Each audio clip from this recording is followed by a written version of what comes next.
It was a bitter cold evening in the winter of 2005 when a flight from Lahore landed at JFK Airport, New York.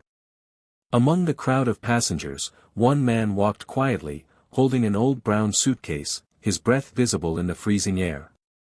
His name was Khalil Ahmad, a middle-aged teacher who had left behind everything familiar, his city, his culture, even his aging parents, with a heart full of hope and a dream that went far beyond his own success.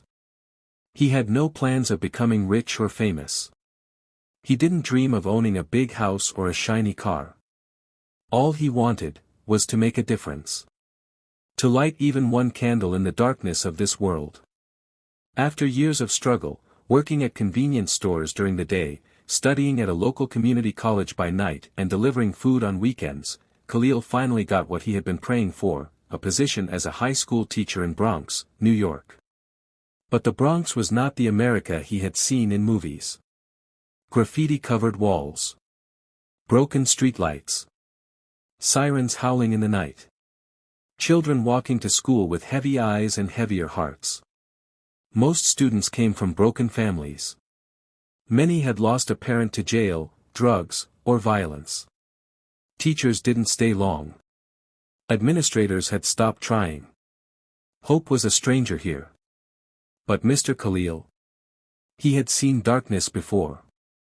He recognized pain when he saw it in someone's eyes.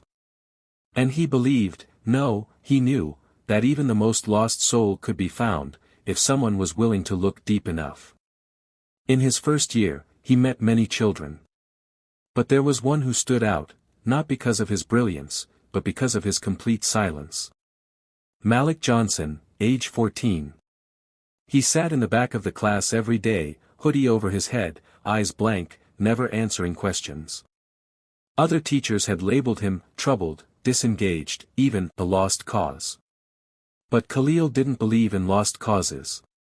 One day after class, Khalil gently approached him. "Malik," he said softly, "you don't speak much, but your eyes are loud. Would you let me help you?" Malik didn't reply. But he didn't walk away either. And sometimes, silence is an invitation. After weeks of trying, Khalil invited Malik to his tiny one-bedroom apartment. He laid out a blank canvas, some second-hand brushes, and cheap paints he had bought from the dollar store.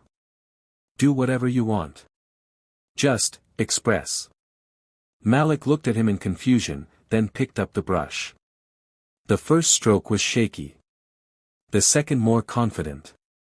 Then he began to pour everything, every bruise from his father's fists, every tear he had swallowed, every night spent hungry, into colors. That painting was the beginning of something sacred. A healing. A rebirth. Khalil started taking pictures of Malik's work. He created an Instagram account. Wrote to local art galleries. Before long, Malik's paintings were on display at a youth exhibit in Manhattan. For the first time in his life, people clapped for him. For the first time, he smiled. Malik's success was not a miracle, it was a spark. Other students began staying after class. Maria, the janitor's daughter who cleaned classrooms every night, discovered she had a talent for digital design. Khalil taught her to use Photoshop on an old laptop he rescued from the trash. Derek, a tall, angry boy once destined for gang life, found focus through boxing.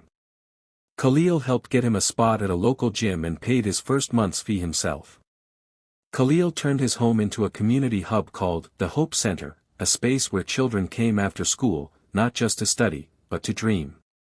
They painted, danced, wrote poetry, solved math problems, built robots from scrap, and, most importantly, began to believe they mattered.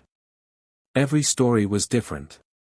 But every story had the same turning point, one teacher who refused to give up on them.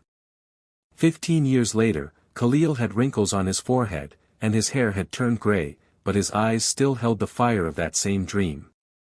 The Hope Center had helped over 600 students. Many had gone on to become engineers, nurses, artists, community leaders.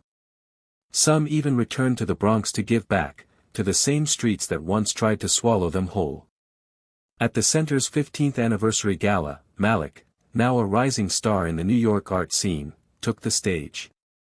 With tears in his eyes, he looked at his old teacher sitting in the front row and said, "I was drowning in silence. You taught me how to scream with color. You didn't just save my life. You taught me how to live it." The audience gave a standing ovation. But Khalil simply bowed his head, hands folded, his heart full. Because for him, this was never about applause. It was about purpose. About lighting one candle, and watching it become 1,000.